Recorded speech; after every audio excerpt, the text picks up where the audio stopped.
Hello, welcome to the Knife Yak channel. Today I have in front of me two Sowbelly Stockman slip joint pocket knives.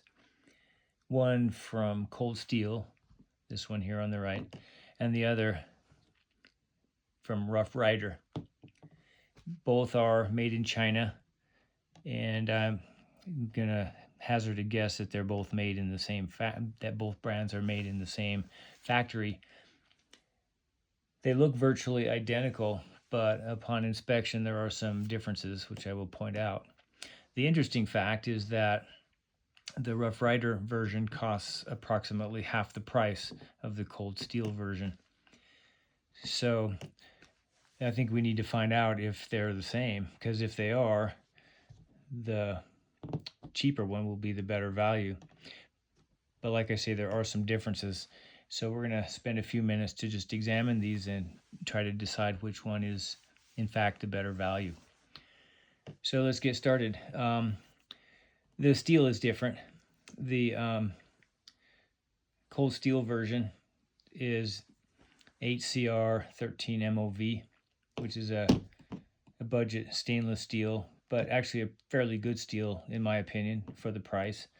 And the Rough Ryder version has it stamped on or etched on the blade here. You probably can't see this, but it says 440 stainless. Actually, let me get closer so I can actually read that myself. Take my glasses off. I can't even read that. 440 razor sharp steel. So 440 is probably 440A, which is not the best in terms of edge retention. So again, it's a budget steel. If I had to pick between the two, I would prefer the HCR. My fellow YouTuber Rockin' Knives has done significant edge testing on HCR 13 MOV, and he's found it to be somewhat better, quite a bit better in edge retention than most people realize, but it is still a budget steel. The cost difference is significant.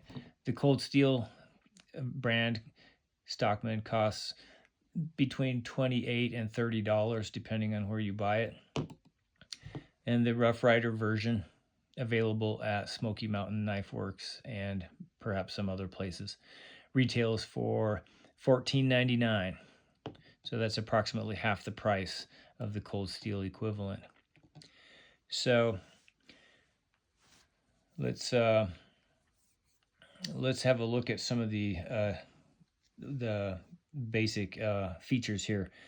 The Cold Steel version has these are both jigged bone Sowbelly shaped handles, and I'm going to close these blades here so nobody gets hurt. So the Cold Steel version we're going to look at first. This one is a knife that I have owned now for a couple of weeks, and I've been using it, and I've sharpened it, and I've tried to thin out the blade to make it a better whittler. So you can see these scratch marks on there, and that's just for me thinning out the blade. So that is not what it looks like fresh out of the package. We'll take a look at the spay blade, and you can kind of see what it looks like. So it's a fairly highly polished blade, and the both of these knives are the same size. They're virtually identical in appearance. They're both 3.7, approximately 3.7 inches in length, closed, and they both have the same kind of probably nickel silver bolsters with that groove, and they're both jigged bone. They both have the same construction, the same blade shapes and sizes. They both have the same kind of match strike nail nick. And one of the interesting differences that's fairly obvious if you look at them from the back end here, or I should say the spine side, you'll see that the Rough Ryder version has brass liners, and the Cold Steel version, what I assume is stainless steel liners. And you can just tell by the color, right? And the fit and finish is not too bad. So this is the cold steel version. There's not a whole lot of gaps or anything. You can see a little bit of, you can see the lines there. So the fit and finish is not perfect. It's not perfectly smooth there, but it is good. There's not much of a gap or space between the liners and the scales, or between the liners and the spacers. So I feel like the for $28, that's actually pretty good construction. There aren't too many flaws really.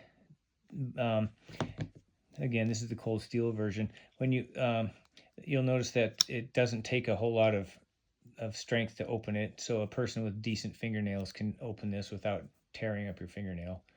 And there is no half stop. It opens smoothly all the way out, and it snaps open fairly authoritatively. And you can hear it on when I close it. It snaps closed very nicely. This is the sheep's foot blade. Again, it snaps open, and there's a fair amount of tension or pressure is required to reploy it. And then when it gets close, you can hear it snap into place. Here's this spay blade, and again, it snaps closed very nicely. So this is the Rough Ryder version. It looks pretty good on the back side also. It's really no worse in terms of appearance. Everything fits pretty well. Let's do the walk and talk. So I've noticed that when I try to open these, the nail nick doesn't seem to be quite as squared off. So my fingernail tends to slip out of the nail nick a little bit. But again, you can still open it without too much strength, right? This one opens and snaps into place. When I close it, snaps shut. So that's pretty good, right? This is the sheep's foot blade. Snaps open and snaps closed, right? I think the cold steel snaps with a little more authority and a slightly louder click. Here's the spay blade. Now this one's a little mushy. It doesn't snap open quite as much. Once it's in position,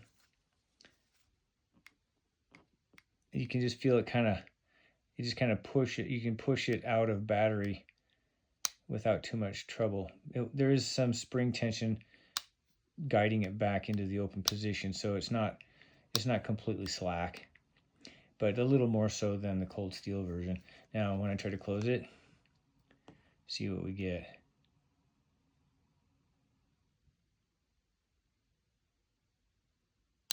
See, that's a little bit of a slow motion closure there. Just a little quiet. It just kind of stops about that point, right? So the cold steel, I don't think will do that. See, this one snaps shut better, so it has better spring tension. So for my money, I guess I kind of like the cold steel better. Let's do a little sharpness test here. This Rough Ryder is brand new out of the box. I have never used it for anything. I have some paper here, and we'll just see how sharp it is.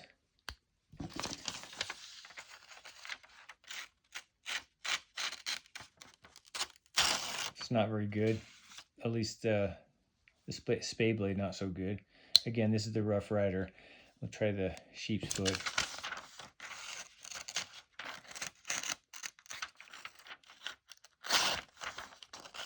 So it's not great. And the clip point master blade, it's pretty snaggy.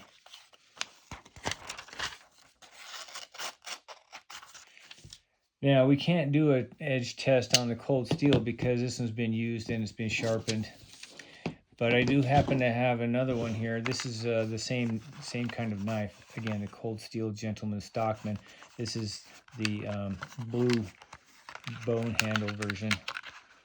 I've already opened the package here just to save time. I've never used it for anything. This is in mint condition. So we'll just do a little edge test here.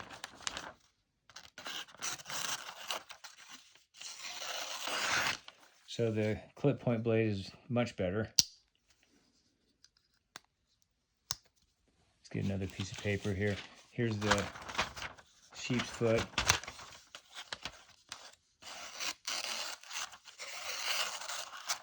That was not great.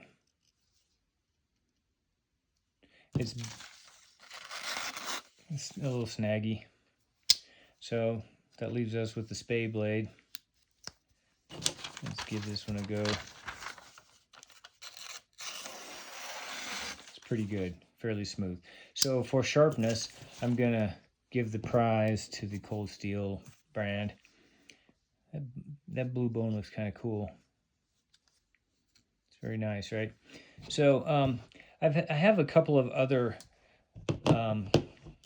Rough Ryder Stockman knives to compare. I don't want to just limit this comparison to just one specimen.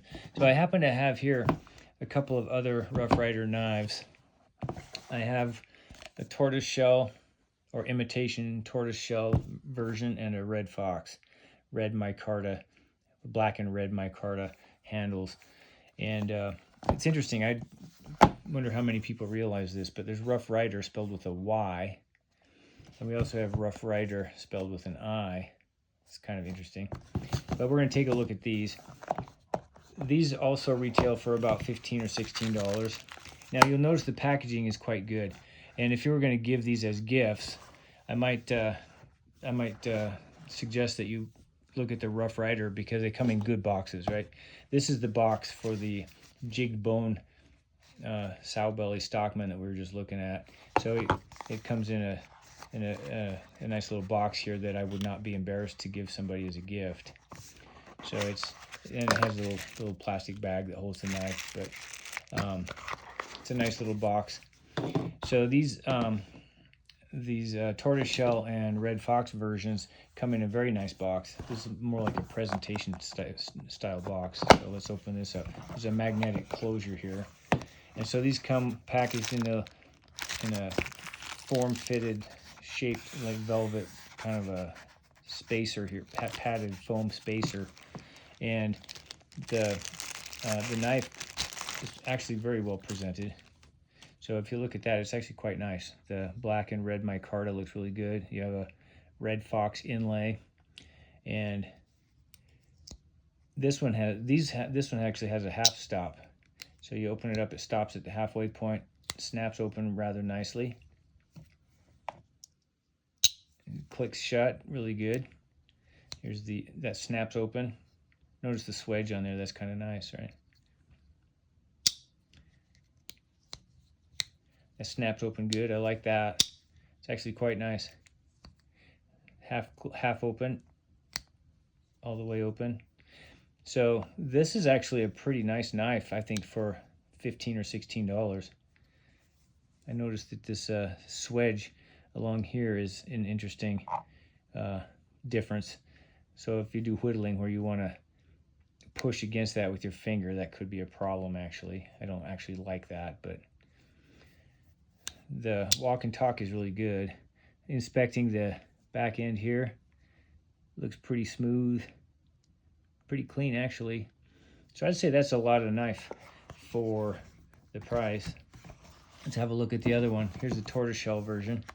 If I can open it. It's a magnetic closure there. Again, it has a little plastic bag, nice little presentation box. Now this one, that imitation tortoiseshell looks really pretty, and it's got this little tortoiseshell escutcheon shield on there that looks pretty nice. So let's open it again, halfway stop. This one doesn't snap open as well as the red fox, and it's a little quiet on the closure. It's a little tighter, a little not tighter, but a little just doesn't move as well, right? It kind of sticks. And so here, this one opens quite easily, but it just feels kind of weak in the opening position. So if we go back to our cold steel version,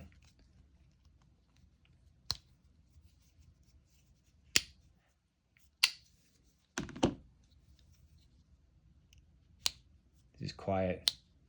It's kind of wimpy.